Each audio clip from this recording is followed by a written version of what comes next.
Let's catch Marcus Allen in a complete lie.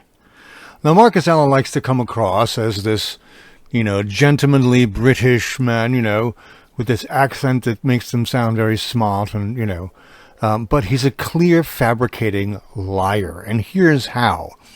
In his presentation with a recent debate against McToon about the authenticity of the moon landing photographs, or just that men landed on the moon, period, he showed this slide. And what he's implying in it now, I'm unsure whether or not Marcus made this slide or not, or he found it on the internet and he uses it as some sort of proof.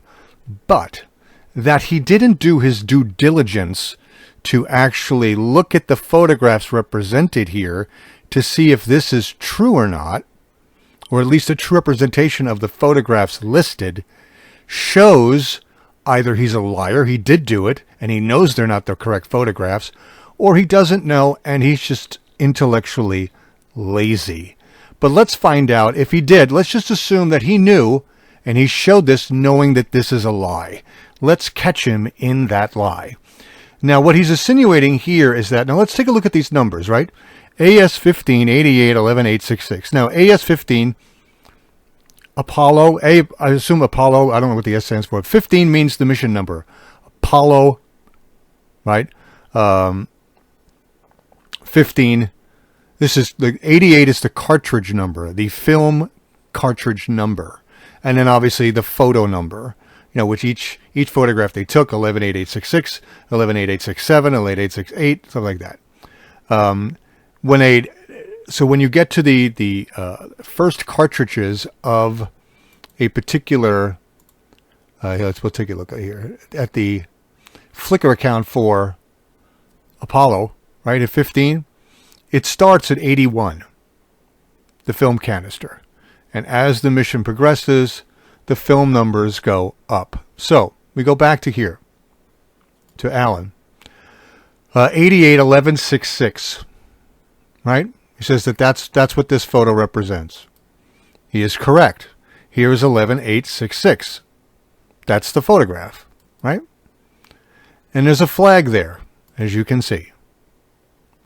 Now, what this particular meme here is, or this slide, is trying to insinuate is that 92, 12, 40, 47, 92 meaning that this photo was taken later in the mission, and suddenly the flag is gone. He's going, where's the flag?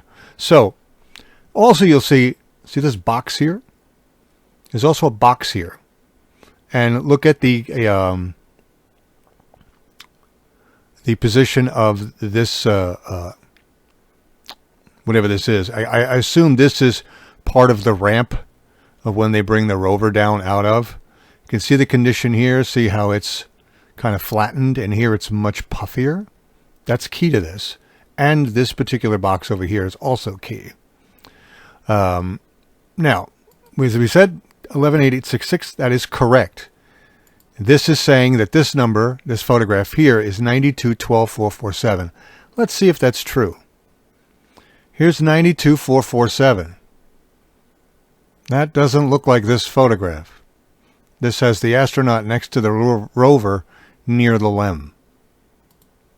It's not. The rover is near the LEM, but the flag is there later in the mission because it's 92.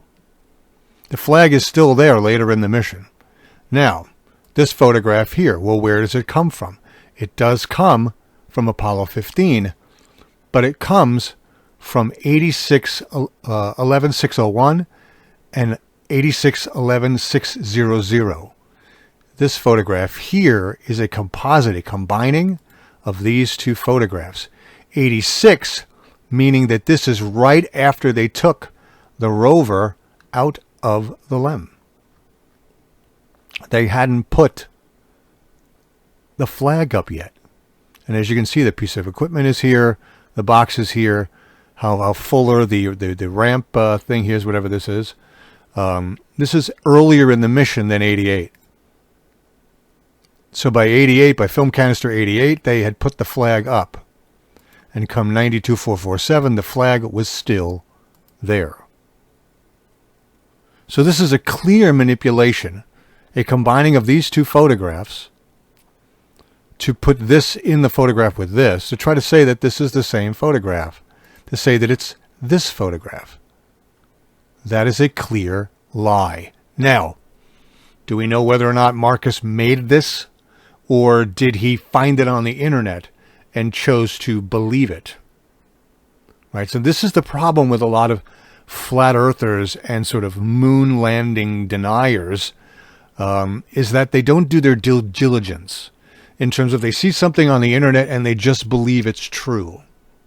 But if you show them photographs of, like, you know, this, of the Earth from space, they go, no, CGI, Photoshop, when CGI and Photoshop didn't exist in, 1970.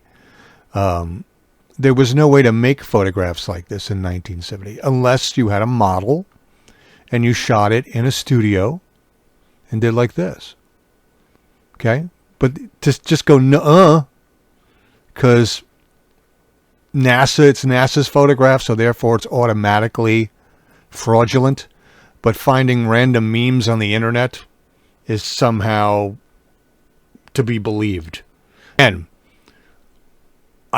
if Marcus created this slide, he's a clear liar and a fabricator. If he found it on the internet and just believed it and didn't bother to go to NASA's Flickr account to actually look at the photographs in question to make sure they are the same photograph. Right? Now, fortunately, McToon moved on to another photograph to show how,